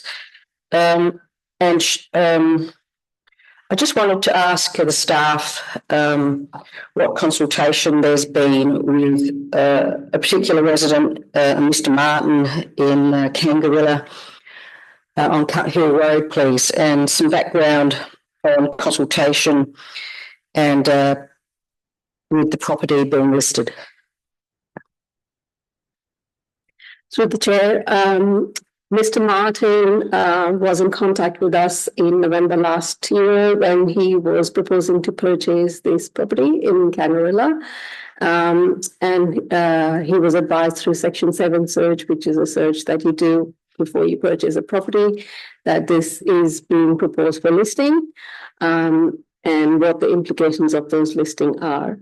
And then he was contacted again. The current owner was contacted again because Mr. Martin was still a prospective buyer at that time, but he knew about this code amendment process, and he did write into the council through the councillors and was advised again that this is being proposed for listing. Thank you, Vivian. And today I spoke with Mr. Martin to work through the benefits of listing and what it might mean for his property if it is carries through with being listed tonight. Can you expand on what some of the benefits will be, please? I talked to Mr. Martin about the history and what the local heritage listing does for the community, how it preserves the, in this particular instance, 160 years of heritage on the property for the public good. We provide the free services of a heritage consultant to give him advice on any repairs he might wish to do into the future. I explained to him some of the other things that we might be able to provide advice on, who would be able to help him with his repairs, etc. Are you aware of the extent of some of the concerns he's got with the engineering or the underpinning of the house, for example? At this stage, we haven't received any engineering reports from Mr. Martin. Visual review of the photographs he's submitted were quite similar to many other listed properties, and in reality, we've also got listed ruins, so that the actual status of a property is not necessarily relevant to its heritage listing. Could you explain, with the local heritage code amendment, I understand that internal structures can be changed and external can essentially stay as is. What's the extent there that they can and can't do? So with the local heritage listing, we're mainly concerned with the external fabric of the building and mainly the streetscape. They can put in a new kitchen, bathroom, etc. They can alter the internal layout of the building. They can add on to that building with the modern materials that suits their current needs. And we can help with that preliminary process through our heritage advisor as well. Thank you. Can you expand on how long ago I think the previous owner may have requested for listing and the greater benefits for the community, please? Yeah, so the previous owner requested this property to be listed when we undertook the heritage review in November 2022, sort of March 2022. So during that review process, we asked for nominations for listing, and the current owner nominated her property to be listed at that time. And it went through an assessment process by an external consultant who recommended that this property meets the heritage listing criteria, and it is linked, it has tangible links to the Kangarilla Township and the local community and the local families that built that. And I want to add that council encourages adaptive reuse of the buildings as it reduces the need for new construction and minimises waste, which aligns with council's community vision of environment protection. Thank you. I've got another question. Sorry for all the questions. What processes happen next? What's happening between now and when it all gets approved? Who approves it next? So after council approves this code amendment, we'll submit it to the Planning and Land Use Services with Department of Housing and Urban Development.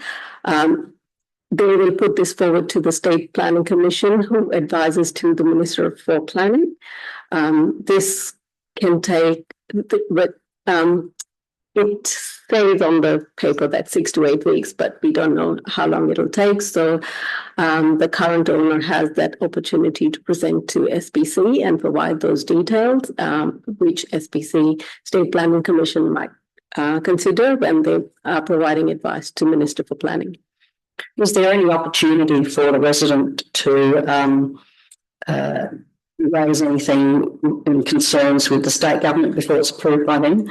Yes. Yes, so that's the opportunity they have, so they can send their information to the Department of. Would that necessarily need to come back to council? No. That's all the questions. Thank you. I just want to remind our members that whenever we can get our questions in early, and I know that there was some last minute activities with this particular property. Do I have a mover for this motion? Sorry, I was just going to move it as okay, go ahead. And can I just quickly make a few comments? You may go ahead. So I'd like to move it and also just thank the staff for answering all those questions. It was a last minute, and I apologise for all the questions, but I actually got a text message from this gentleman late last night, and then he provided me some paperwork which he left at the Kangaroo General Store for me, and I picked up at 9 o'clock this morning. So that's how recent it all happened. So I thank the staff for answering all my questions and all my calls today. And I did speak with David Martin a number of times today, and he sent me some more photos of the property.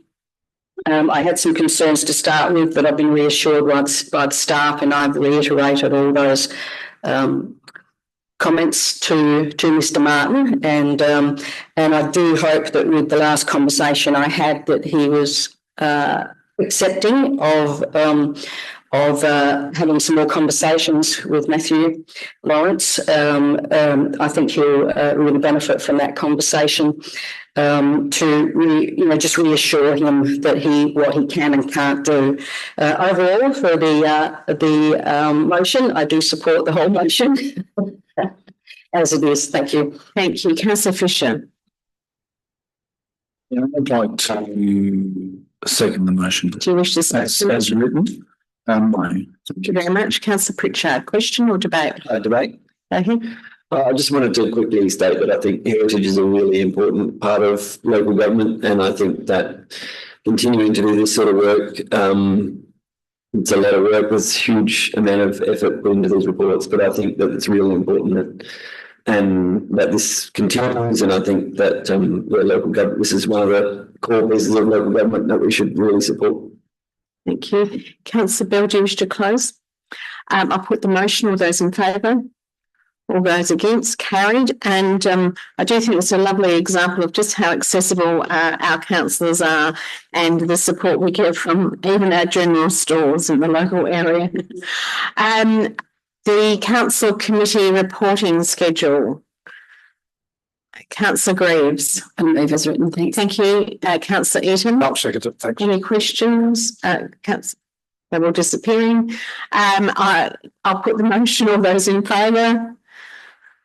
Against? The motion's carried. We have 2 questions on notice, and the answers of those will appear in the minutes.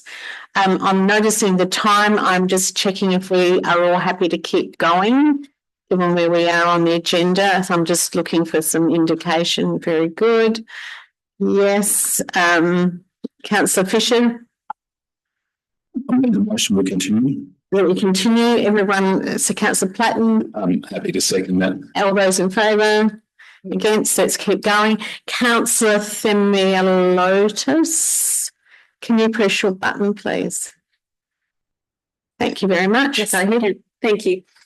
Elected members, so I'm asking you to support this motion that's put in front of you. So the purpose of the motion is basically to continue to keep pressure on from our council and our position around state wide cat containment. So we have a shared responsibility both as pet owners and community leaders to promote responsible animal management that not only safeguards the welfare of domestic animals, but protects our native environment. So I mentioned in this and in the background, the RSPCA Think Roaming campaign, which has had some startling statistics. And free roaming domestic cats face a 300% risk of premature death. They're exposed to road accidents, disease, violence, and risks that we wouldn't accept for a dog. So why should we accept them for cats either? But this isn't only about animal welfare, and it's not just an animal welfare issue. It's an environmental one. On average, pet cats kill more than 3 native animals every single week. Multiply that by thousands of cats across South Australia, and the toll on our wildlife is staggering. Grounding nesting birds, reptiles, small mammals are particularly vulnerable, especially in our suburban and peri-urban areas like ours. This motion doesn't propose enforcement or rush any mandate, rather it calls for education and awareness and a state government-led campaign that helps communities understand the benefits of containment, provides guidance on how to transition cats to a safe indoor or enclosed outdoor environment, and discourages the feeding of unowned or feral cats. Importantly, it seeks to acknowledge the state government's progress, and Minister Close has outlined steps forward in this statewide cat management strategy.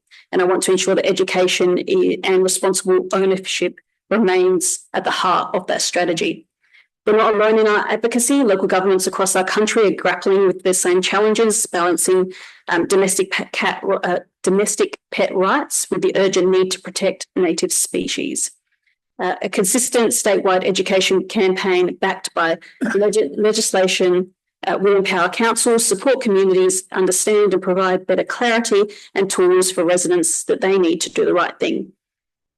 Council also has a unique and trusted role in community engagement, and by supporting this motion, we reinforce its commitment to sensible, compassionate and proactive animal management. So I urge my fellow councillors to support this motion and stand with our community in promoting responsible pet ownership, protecting our biodiversity that makes our community so special. Councillor Bell. Thank you, Mayor. I'd like to second the motion. Speak to. Thank you. And I'd like to thank Councillor THEMELIOTIS for bringing this motion to the chamber. I'm very proud of the work that the council has done so far, working collaboratively with the Dog and Cat Board, the RSPCA, for example, and it's very pleasing to see some progress on this issue that I'm very passionate about myself as well, and I know others are.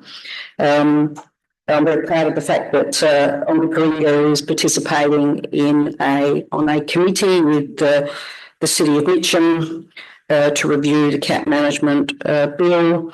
And obviously, with our strong position on statewide cat containment, I'm very much in favour of education, so that's why I'm especially for this motion. But on education, that includes education for us as well. I just wanted to let you know that I've requested that we ask for a tour of the new centre of the RSPCA that might help assist us in the near future. So counting on Ian Hawkins, if he's still here, to work out a time best for that to happen. Thank you.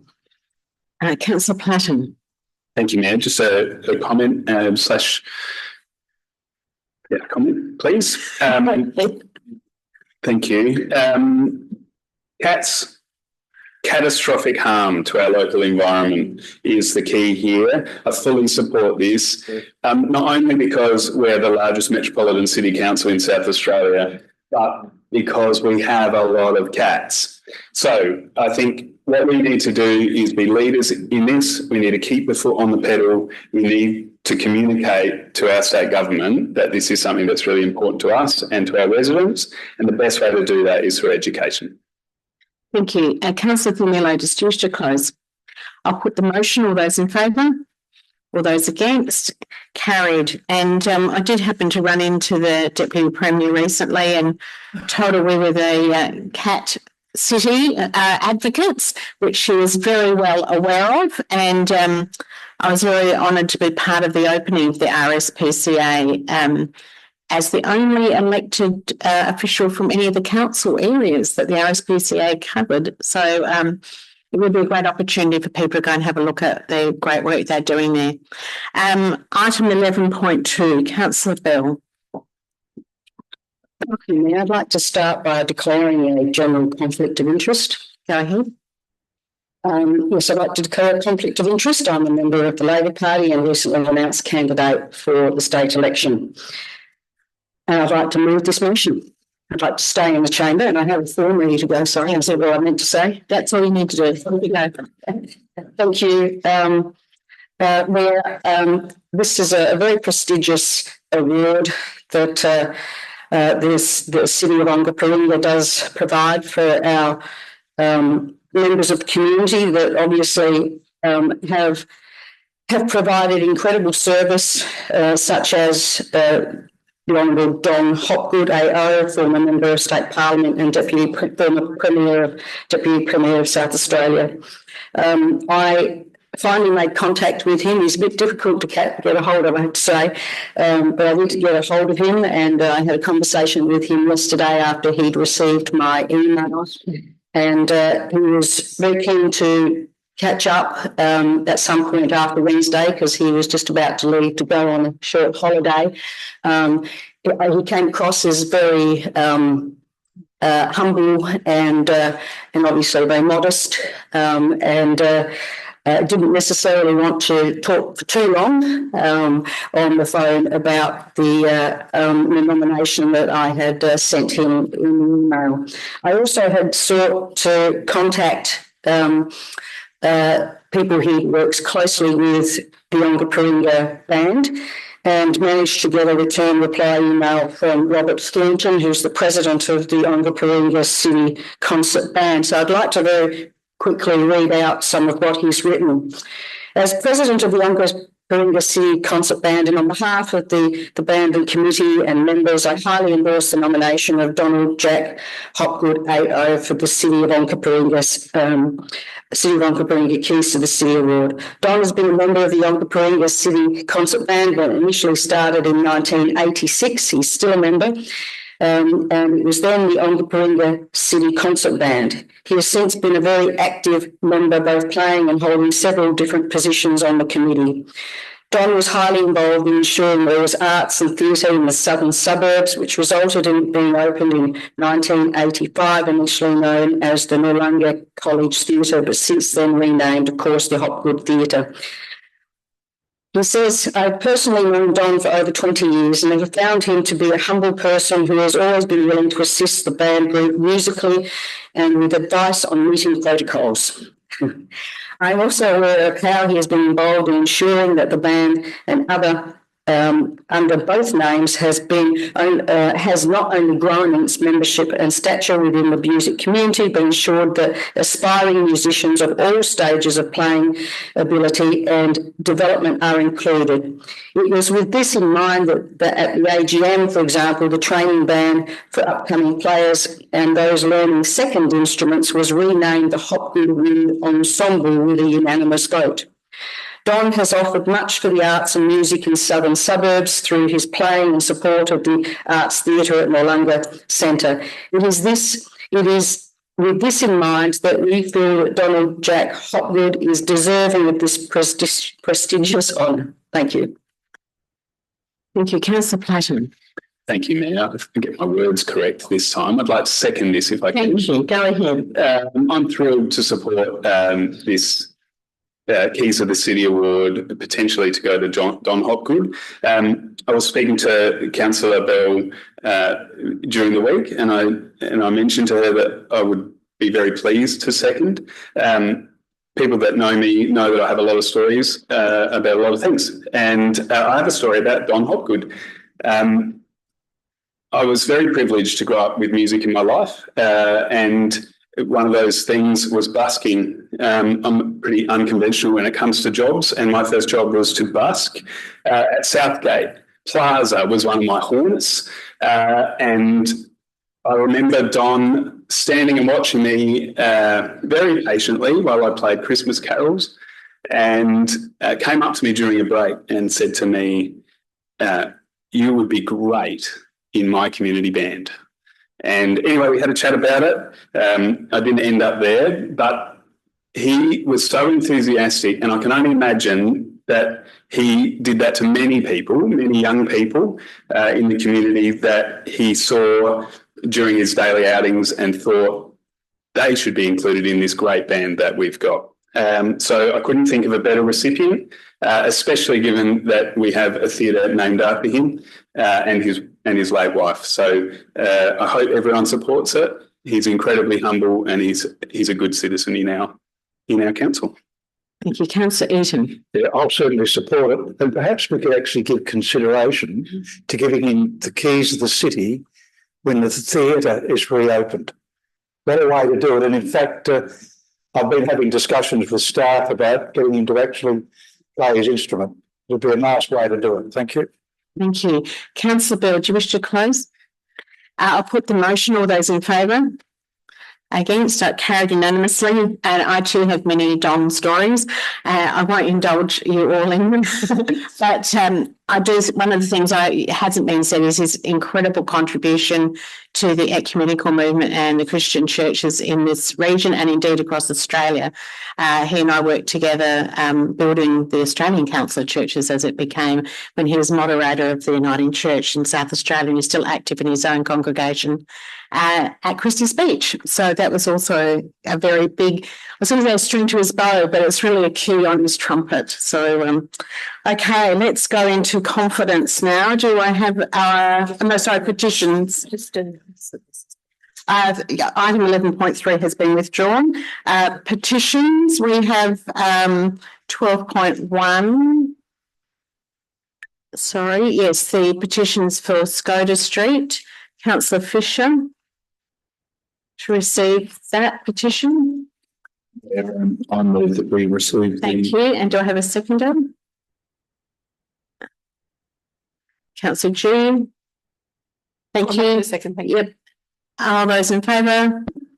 Against? Carried. And then the second petition is the lighting for HACKHAM West Courts. Item 12.2, Councillor Pritchard. Happy to move as written. Can I just add to it? Go ahead. This relates to the courts next to the HACKHAM West Community Centre, which is in Southern Vales Ward. I received a request in November of last year from a local resident that was also seeking lighting around these courts and the path around it. And we note that the sort of fruit trees at HACKHAM West Community Centre were also taken for the third time, I believe. And so some lighting around here would be excellent. In the November 2024 elected member response, there was some work was going to be done in terms of trying to work out where this would sit with the rec team. I do note that the request from the petition is to sort of start off with just one floodlight. So we're not looking at sort of sports lighting as such. Based on this, just something that can allow people to shoot baskets at night. So there we go. Thank you. Councillor Bell. I'd like to second the motion. Thanks, ma'am. Do you wish to speak? Any questions? Debate? Do you wish to close the Councillor Pritchard? I'll put the motion. All those in favour? Against? Carried. Any urgent business?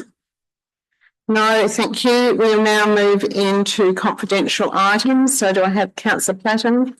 I'm happy to move. Thank you very much. Do we have a seconder? Councillor THEMELIOTIS? Happy to second. All those in favour? Against? Carried. So anyone who doesn't need to be here, now's the time for you to leave. The door's shut. Will you need to do anything else?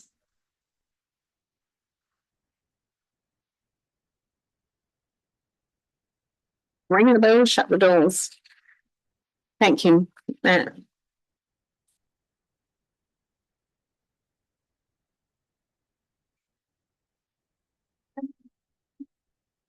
He's now leaving as well. Go up a bit.